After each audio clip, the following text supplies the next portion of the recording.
বিসমিল্লাহির রহমানির রহিম। আজকে আপনাদের সামনে যে আলোচনাটি নিয়ে আসলাম, মানুষের জীবনের মঙ্গল হয় এরকম কিছু আলোচনা আপনাদের সামনে নিয়ে আসলাম। তবে দেখুন, সূরা আল কারিয়াহ ফজিলত ও আমলের মধ্যে পাওয়া যায়। প্রত্যেক নিয়মিতভাবে 5 ওয়াক্ত নামাজের পাশাপাশি বারবার অত্র সূরাটি পাঠ করিলে আল্লাহর রহমতে মানুষ অভাব গুছিয়ে এবং আয় উন্নতির দিকে চলে যায়। তাদেরকে আল্লাহ অনেক আয় উন্নতি দান করেন। সেটি হলো কি, সূরা আল কারিয়াহ এর ফজিলতে বলা হয়েছে। আরও একটি বিষয় হলো যে দেশে কলেরা, বসন্ত ইত্যাদি মহামারী দেখা দিলে পবিত্রতার অবস্থায় অজুর সাথে এই সূরাটি পাঠ করলে আল্লাহ তাআলার অবশ্যই সহি সালামতে আল্লাহ মানুষদেরকে রাখবেন। আচ্ছা, এখানে আরেকটা সূরার বিষয় হলো সূরা আদিয়াতের ফজিলত ও আমলের মধ্যে বলা হয়েছে, এই সূরাটি অধিক মাত্রায় পাঠ করিলে আল্লাহর রহমতে অল্প পরিশ্রমে অধিক আয় উন্নতি আল্লাহ করে দেন।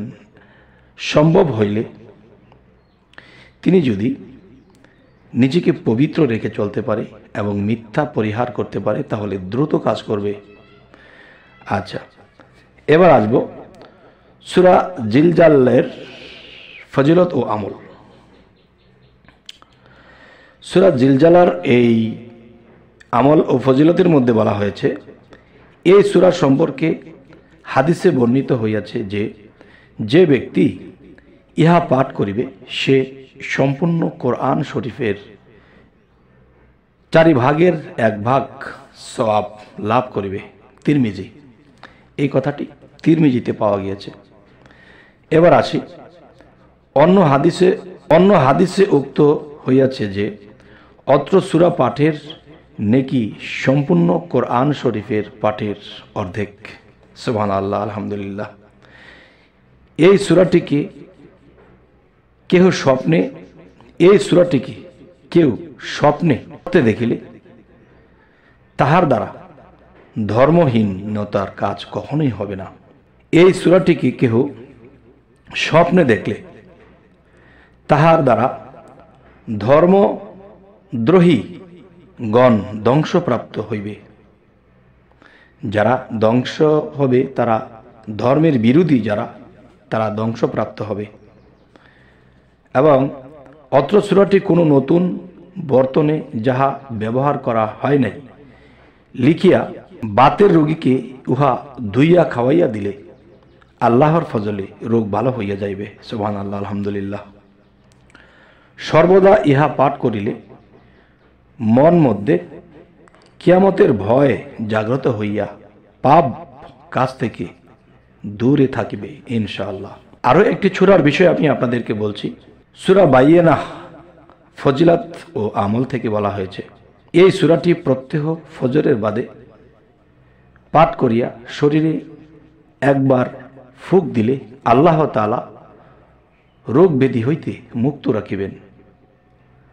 অত্র সূরাটি কেহ স্বপ্নে দেখিলে তিনি সমাজের হাদি হেদায়েতকারী হইবেন। সুবহানাল্লাহ, আলহামদুলিল্লাহ। তবে হে সমস্ত জগতবাসী, 2-3টা সূরার কথা বলা হলো। যদি আল্লাহর কোরআনকে আমরা বিশ্বাস না করি তাহলে আমাদের ঈমান থাকবে না। আর যদি বিশ্বাস করি তাহলে এই সূরাগুলো কোন কোন নিয়মে কি করলে আমাদের ফয়সালা আল্লাহ করবে, দুনিয়াবি এবং আখিরাতের ফয়সালা করে দিবেন আল্লাহ। এবং দুনিয়াতে যে সুস্থ নয়, দুনিয়াতে যে অভাবগ্রস্ত হয়ে থাকে, তখন তার দ্বারা কিন্তু আল্লাহর কাজ হয় না, আল্লাহর নাম ডাক হয় না। তাই বলবো কি, অবশ্যই এই সূরাগুলোকে যখন আমাদের সাথী বানিয়ে নেব এবং সেই সূরাগুলো আমরা সেভাবে পালন করব, সেভাবে আমরা পাঠ করব, তাহলে আমাদের জীবন ধন্য হবে এবং ইহকাল ও পরকাল আমাদের জীবন ধন্য হবে। তো আমাদের চ্যানেলটি যদি আপনাদের ভালো লাগে অবশ্যই সাবস্ক্রাইব করে রাখবেন, পরবর্তীতে যেন ভালো আলোচনা এনে দিতে পারি। তো সকলেই ভালো থাকবেন। আল্লাহ হাফিজ।